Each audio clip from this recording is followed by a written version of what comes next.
ओम शांति। ब्रह्मा बाबा की जीवन कहानी में आज हम पढ़ेंगे दादी मनोहर इंदिरा जी का अनुभव। क्या मुझे परमपिता परमात्मा का साक्षात्कार होगा? रास्ते में माताजी ने मेरे सामने एक इच्छा प्रकट की। वह बोली, मैंने बहुत भक्ति की है परंतु मुझे साक्षात्कार नहीं हुआ। आप मुझे भगवान के दर्शन करा दो। आप जिस संस्था में हो वह तो भगवान का बहुत ही शीघ्र साक्षात्कार करा देते हैं, ऐसा मैंने सुना है। परंतु मुझे तो तभी विश्वास होगा जब मुझे स्वयं दिव्य साक्षात्कार होगा। मैंने कहा, किसी आत्मा में परमपिता परमात्मा का साक्षात्कार कराने का सामर्थ्य नहीं है।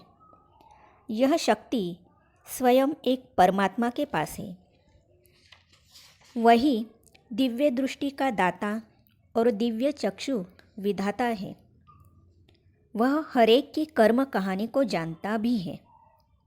आपके भाग्य में ऐसा कुछ होना होगा तो हो जाएगा। आपने पूर्व जन्मों में यदि उच्च भक्ति की होगी, कोई ऐसे कर्म किए होंगे, अथवा अब यदि आपका स्वभाव इसके अनुकूल होगा तो आपको साक्षात्कार हो जाएगा। मैं परीक्षाओं को पार कर लौकिक माताजी के साथ वापस अपने यज्ञ में पहुंच गई। हमारी लौकिक माता को वहाँ ज्ञान का और अधिक स्पष्टीकरण दिया गया। अभी उन्हें आए 2 दिन ही हुए थे कि एक अनुभव के कारण उन्हें अत्यंत हर्ष हुआ। बात यह थी कि यज्ञ में एक माता थी जिन्हें हम ध्यानेश्वरी अथवा ध्यानी कहते थे।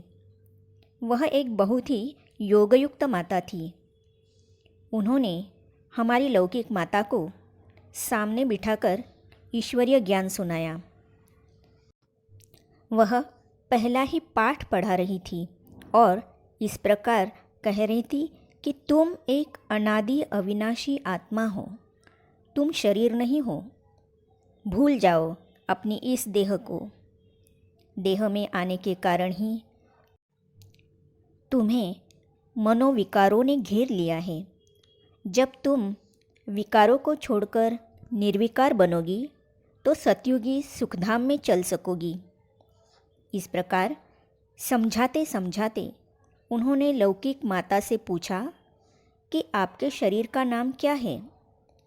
वह बोली, मेरे शरीर का नाम लक्ष्मी है। ध्यानी जी बोली, हैं? तुम्हारा नाम लक्ष्मी है? पहले तुम साक्षात लक्ष्मी थी, परंतु अब तुम अपने स्वरूप को भूल गई हो। क्या अपने नाम को सुनकर भी तुम्हें अपनी वह स्थिति याद नहीं आती? तुम लक्ष्मी से कुलक्ष्मी क्यों बनी हो? अब सच्ची सच्ची लक्ष्मी बनो। देखो, तुम पहले निर्विकारी थी, अब तुम आत्मा विकारी बन गई हो। अब फिर लक्ष्मी बनो। जागो जागो, अपने स्वरूप को पहचानो और फिर से लक्ष्मी बनो। विदेह अवस्था का अनुभव और श्री लक्ष्मी नारायण का साक्षात्कार। इन शब्दों को सुनते सुनते लौकिक माताजी ने विदेह अवस्था का अनुभव किया और उस अशरीरी अवस्था में स्थित होते होते झट से उनको दिव्य साक्षात्कार हो गया।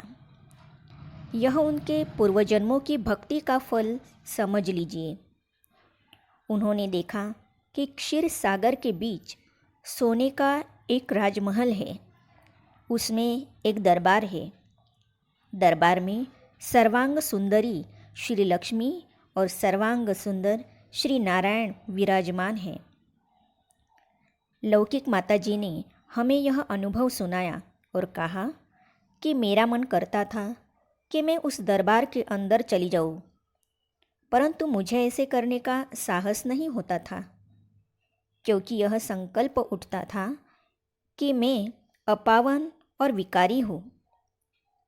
इस साक्षात्कार के कारण उन्हें इस ईश्वरीय विश्वविद्यालय में विश्वास हो गया। अब उन्हें वहाँ ठहरे 1 सप्ताह हो चुका था। उन्होंने आजीवन वहीं रहने की इच्छा प्रकट की। वे बोली, अब मैं यहीं रहूँगी। यहाँ का वातावरण बहुत ही सात्विक है, आत्मा को बहुत शांति मिलती है।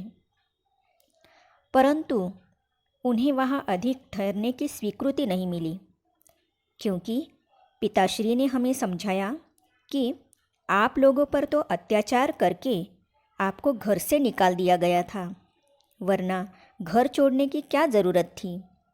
आप तो छोटी होने के कारण इन्हीं लोगों पर आश्रित थी और ये लोग आपको सहयोग नहीं देती थी, तभी तो आपको यहाँ आना पड़ा।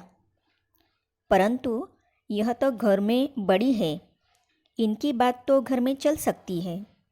अतः इन्हें चाहिए कि यह वहाँ जाकर दूसरों को भी ज्ञान दे तथा घर को आश्रम बनाए। यह सुनकर माताजी घर में अच्छा वातावरण बनाए रखने का लक्ष्य लेकर चली गई। एक और अनुभव।